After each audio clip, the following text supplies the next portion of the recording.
Alors bonjour mes gens bien, vous allez bien j'espère. Je vous le souhaite, que la paix soit avec vous. Aujourd'hui, demain et éternellement, que la paix vous accompagne. Vite fait, je souhaite partager avec vous une réflexion que j'ai eue. De quoi je veux parler?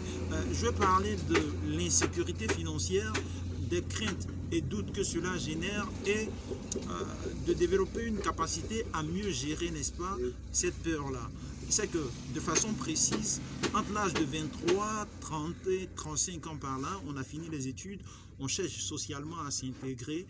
Le schéma classique, c'est j'ai mes diplômes, je passe un concours pour avoir un emploi stable, de quoi me permettre, n'est-ce pas, de pouvoir vivre socialement. Le souci, c'est qu'aujourd'hui, il y a tellement de demandeurs que souvent, l'obtention de cet emploi stable-là ne se fait pas. J'ai un exemple, une personne qui aujourd'hui est quarantenaire, qui s'était refusée après le bac de passer le concours du CAFOP, estimant que bon, c'était pas sa vocation.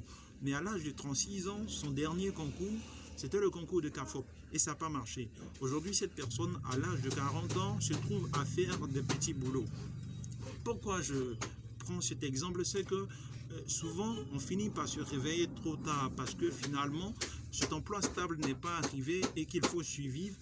On va, comment dirais-je, se convertir à faire des boulots, mais bon, pour survivre.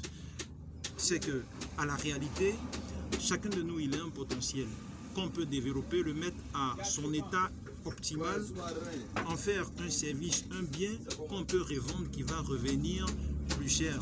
J'ai une connaissance là, je le nomme, il s'appelle Eba Hervé Bolou. Il a fait la gestion à l'université. Après son master, il a intégré un cabinet où il travaillait, il était bien payé, mais il m'a fait savoir il y a un mois de cela, il a eu un entretien avec son père, dit qu'il a envie de s'installer à ses propres frais. Il a fait asseoir sa chérie pour lui dire qu'il veut s'inscrire à ses propres frais. Le souci, c'est qu'il ne sera pas salarié puisque désormais, il va travailler. Voilà, c'est une entreprise qui compte mettre en place et elle lui dit vas-y, je suis avec toi, je t'accompagne dans ce processus-là. Cette réflexion, je ne la pose pas pour dire il ne faut pas passer de concours.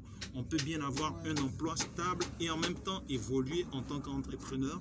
Mais le truc, c'est qu'il faut se réveiller le plus tôt possible.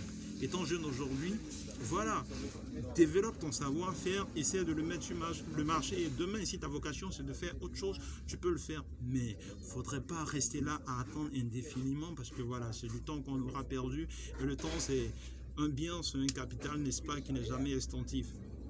C'est le message que je voulais partager aujourd'hui avec vous. Voilà, il est bricolé de bric à brac, mais l'essentiel c'est ce que je dis là. Prenez soin de vous, portez-vous bien.